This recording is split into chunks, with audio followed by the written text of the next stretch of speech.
नमस्कार दोस्तों। आज सुनिए कहानी बेटा मिलने कब आएगा। मीटिंग के बीच में जब टेबल पर पड़ा फोन वाइब्रेट हुआ तो पूरे हाल को पता चल गया कि किसी का फोन आया है। बड़े पोस्ट पर विद्यमान अधिकारी अपनी तरफ से बड़ी विनम्रता से कहा कि फोन को साइलेंट करके बैठे प्लीज। दीपक ने जल्दी से फोन को उठाकर काट दिया, देखा भी नहीं कि किसका फोन आया है। सॉरी सर बोलते हुए फटाफट फोन को साइलेंट की बजाय स्विच ऑफ कर दिया और गौर से फिर उस सफेद बोर्ड की ओर देखने लगा जिस पर स्लाइड चल रही थी। मीटिंग के तुरंत बाद भी अपना फोन ऑन करना भूल गया।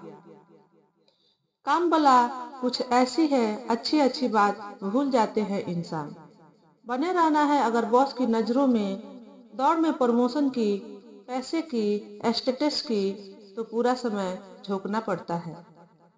आप नहीं होंगे तो आपकी जगह कोई और लेने के लिए पीछे से टक्कर मारकर आगे निकलने वाले बहुत हैं।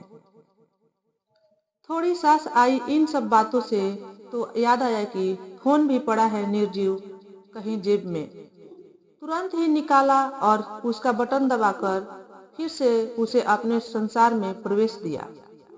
कुछ सोचता समझता इसके पहले ही बीवी का फोन आ गया। कहाँ हो आप? फोन भी ऑफ है, माँ जी का फोन आया था।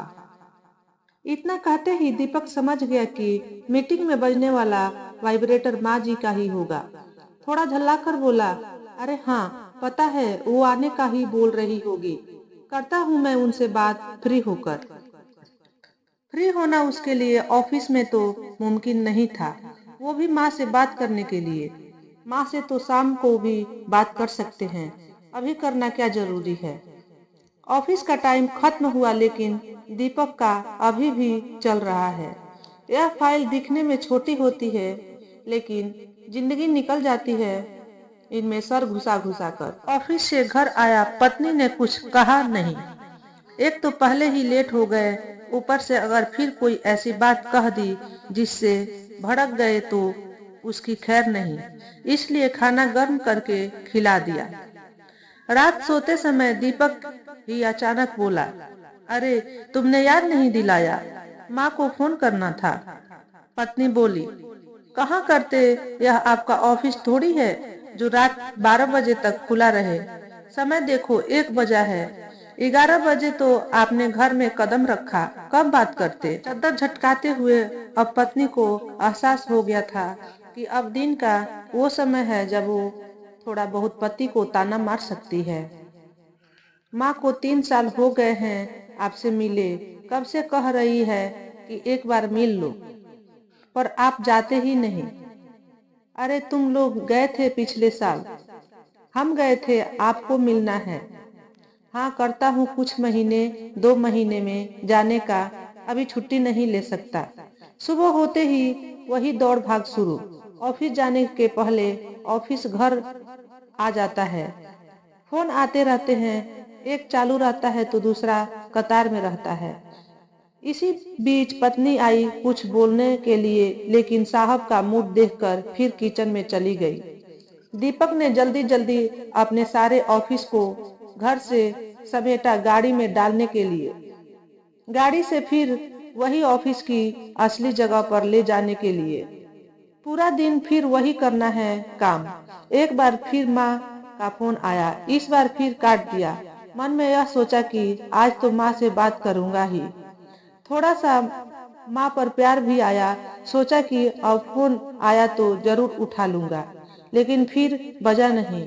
मन किया कि करे बात, लेकिन फिर दूसरा मन आ गया कि करेंगे ऑफिस के बाद।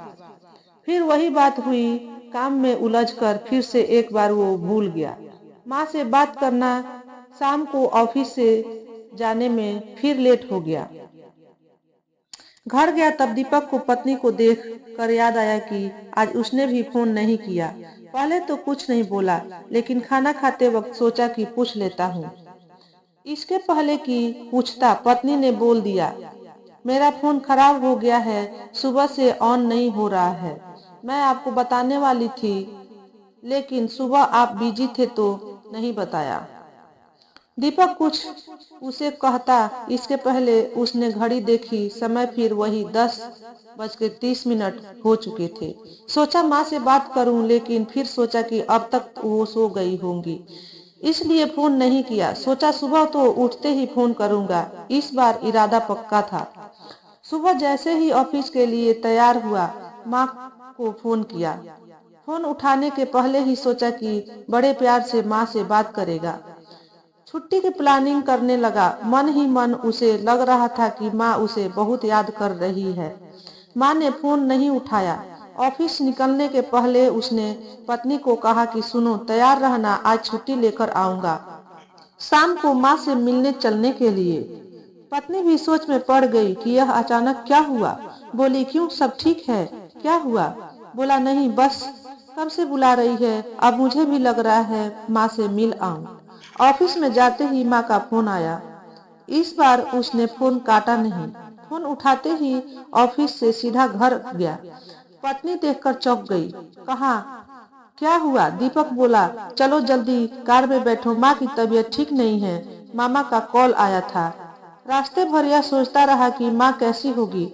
हड़बड़ी में घर चला गया। माँ कहते कहते घर में घुसा, लेकिन माँ नहीं थी। एक पल के लिए उसे अपने 3 साल में माँ के किए फोन याद आए। जब माँ उसे बुलाती थी मिलने के लिए, वो सिर्फ कहता आऊंगा। उसे भी पता था कि वो ऊपर से कहता था, जाने का कोई इरादा नहीं था। वो फोन भी याद आए जिनके आने पर वो भौं चढ़ाकर उन्हें काट देता था।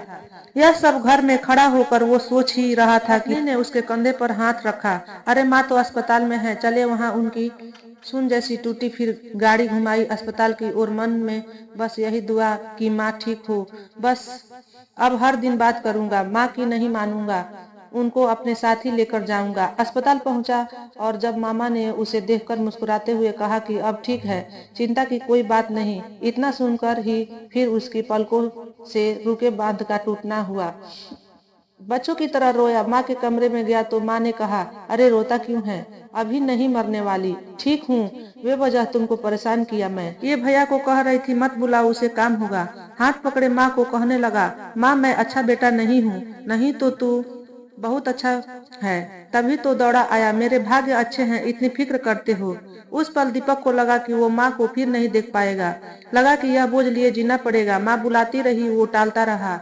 समय रहते सीख जीना बहुत बुद्धिमानी का काम है। दीपक फिर ना माना, माँ को अपने साथ ठीक होने पर ले गया।